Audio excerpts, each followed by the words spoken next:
This is our second lecture on Aristotle. First we had an introduction, now we are going to have the concept. The very first concept, that is mimesis or mimesis. Both way you can pronounce this. Mimesis or mimesis. Understand? And that is imitation. We said imitation. Now when you think about this, there are 2 or 3 points we have to first, as introductory remark, we have to go through. And the first one is, imitation is a natural human activity. It is natural to man, natural to humans. That is important. Natural. Even I think that animals, they imitate. Some animals are there. Parrot, for example. If you make some sounds, that parrot will imitate. So even animals, after all, when you think about humans, we are extension of animals, isn't it? In one way. Aristotle himself said that we are a rational animal. That is the definition of human being. Okay, so let's say, it is DNA written. Yes, it is DNA written. Look at the children. How do they learn language? By imitating their behavior, by imitating. You have studied, probably you must have gone through the 4 theories of origin of language, isn't it? Origin of language, bow theory, then ding-dong theory. What is bow theory? Imitating sound. Ding-dong theory, imitating rhythm.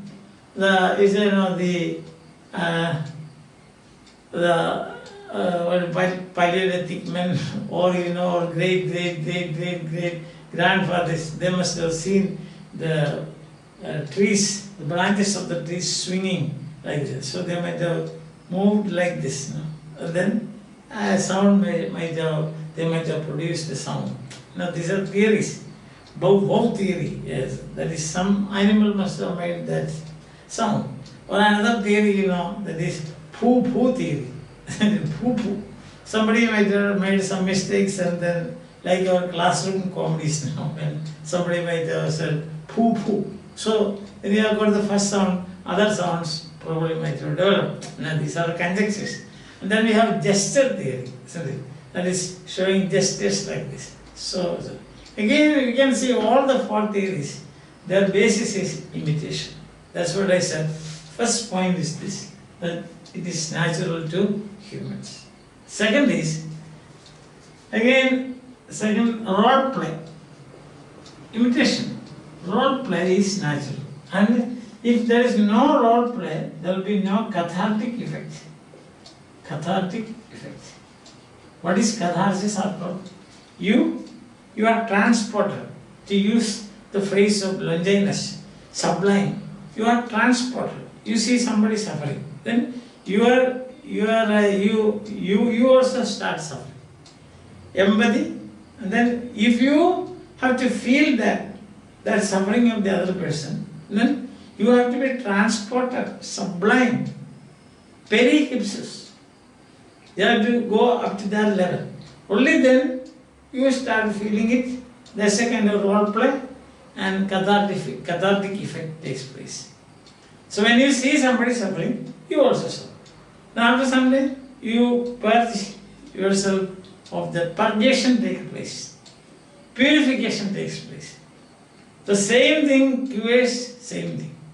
That's in homeopathy you must have said. Similia similibus curanda. You have heard of that? Similia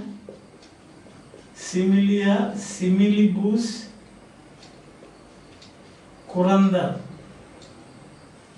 Curanda means cure. Similar things will cure similar things. I don't know I have heard only, maybe it's true. If you suffer from a fever, then the homeopathic doctor will induce another fever in you. So both this fever will have a neutralizing effect. So the first fever will disappear, along with the second also. This is, in a way, you can say cathartic effect. Catharsis is like that. You see somebody suffering on the stage. That suffering you assimilate yourself. Or you role play. Right? Then that suffering and this suffering together will purify your emotion. That is cathartic. Okay. Now the third point is Greeks, the Greek mind did not use the word fine arts. They did not use. It all began with the Plato. This idea of imitation comes from Plato. So imitative arts. Imitative arts. So this is how they expressed the idea of fine arts. Imitative art. It was Plato's idea. And Plato, actually Plato's philosophy is duality of existence. Duality of existence. Dual in two worlds. In Plato's thinking there are two worlds. One is the ideal world, the world of ideas, the world of archetypes, the world of perfect things. That is in your mind, in your idea, level of idea. The other is the actual. So, when is a man, the ideal human being exists where? In the world of ideas. You can't see that. And that is perfect because it is idea. Now actual, you have lots of different people, variables you can see. You can see handsome people, ugly people, normal people, abnormal people, physically challenged people, mentally challenged people. So that's a different thing altogether. You get a conglomeration of variable things, variant human beings. In phonetics we say allophones. So that allophones we say, you said it, no? That is, in phonetics you have got phoneme. Phoneme is a perfect sound which you cannot make. It's impossible for you to make a phoneme. But what you make is the allophone. So also, the phonemic level, or we say in Plato's philosophy, the perfect beings you will find in the world of ideas. And what you see in the world, in the phenomenal world, in the actual world, copies. So, that is perfect, this is copy. Now what does the artist do? Artist copies this. That means, according to Plato, imitative arts are twice removed from reality. Reality is there. Okay. Then, for example, reality there in the world of ideas. Here is man. And somebody is imitating me, means writing about me. That will be twice removed. Understand that? That is why Plato says that poets are liars. Because you are not telling the truth. So imitative arts are twice removed from reality. And Plato also quotes the metaphor given by Socrates. The metaphor of three beds. Same thing. According to Socrates, the ideal bed is in the level of ideas. Then the actual bed is made by the carpenter. And if somebody imitates that, writes about it, that will be in the level of imitative arts. So twice removed from reality. That's the metaphor of three beds. I think you have come across that, isn't it? So this is the idea of imitation in Plato. But in Aristotle was he was empirical in the extreme, you can say. Practical, very practical. He is the first person to and imitation as such you can say it is a philosophical and a critical concept. It's not just as you say copying. You cannot say this is a copying. No, it's a philosophical. Now you have seen already, no, philosophical. Socrates played with it. Plato played with that. When it came to the hands of Plato's student, Plato's the master, a student, he changed it.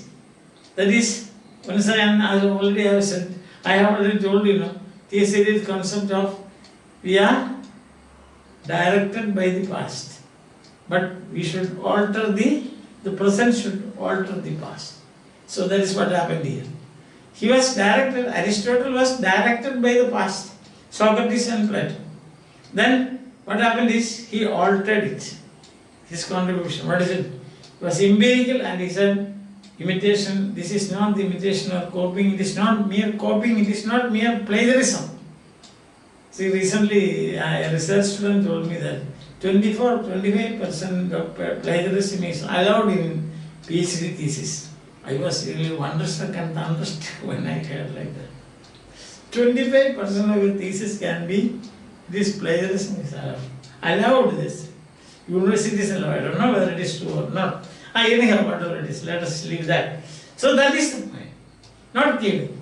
He made a difference between the common, what you say in understand imitation and aesthetic imitation. That's the difference. According to him, it is not mere imitation, but it is aesthetic imitation. And aesthetic imitation means it is a creative process. So according to Aristotle, imitation is a creative process. You find it in the nature, reproduction. So the artist, what is the artist doing? He is reproducing something, creating something new, that is aesthetic imitation. And when you are creating something new, Aristotle's four causes theory comes in. Four causes theory. So when you create anything, behind that you have got four causes. What are those causes? One is material, then efficient, material cause, efficient cause, formal cause, and final cause. These are the four causes theory. Four causes theory of Aristotle. One is material cause. Material. Second is efficient cause. Efficient. Third is formal cause. And fourth is final cause. Final cause. So you have cause.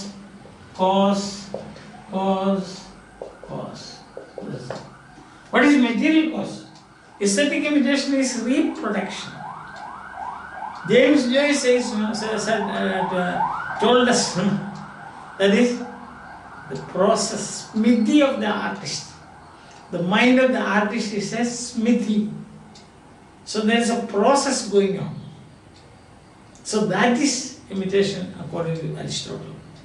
If there is a process, it is not just being, it is a becoming. In Aristotle, imitation is becoming. Not just being, not just being.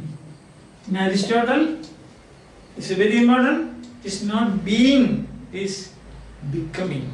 In James Joyce says, Catharsis, understand, that process is there. And what is this material cause, etc.? Therefore, in imitation, as we understand from the mouth of Aristotle, our great Aristotle, the great lawgiver, the master lawgiver, say, material cause. There is some material. Think of a table, it becomes easy. Material, wood. Efficient cause, a carpenter. Somebody should be agent. Formal cause, shape. You cannot make a table like a dog.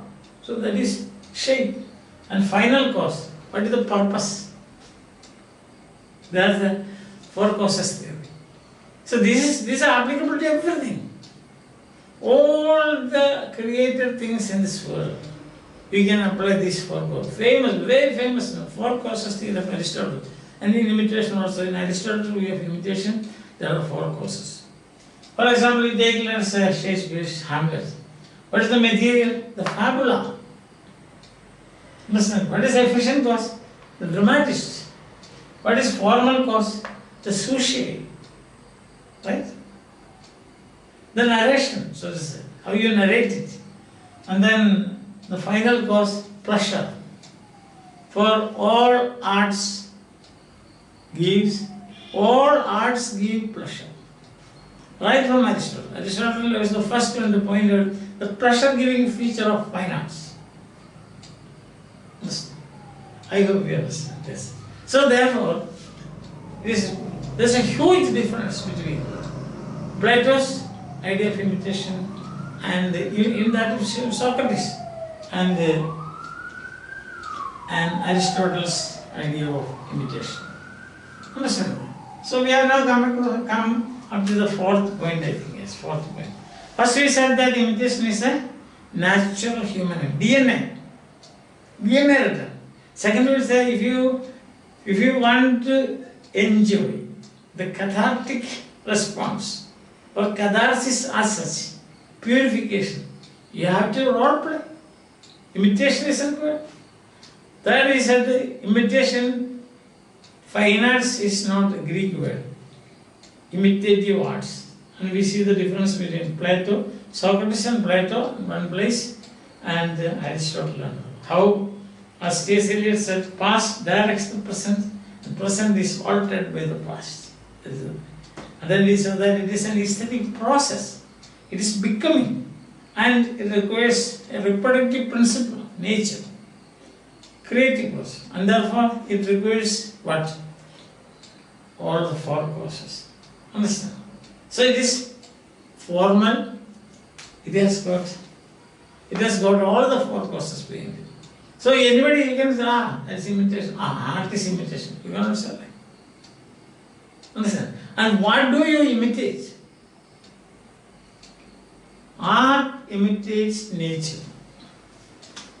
Art imitates nature. This is the principle that Aristotle gave us. And if you want to sum up the Poetics in 3 words, these are the 3 words. Art imitates nature. And imitation, it means that you need to do something.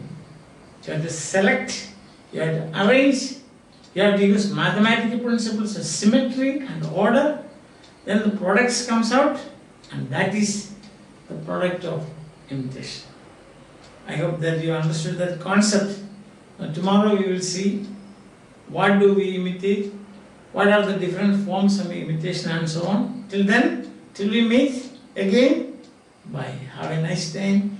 Enjoy your life.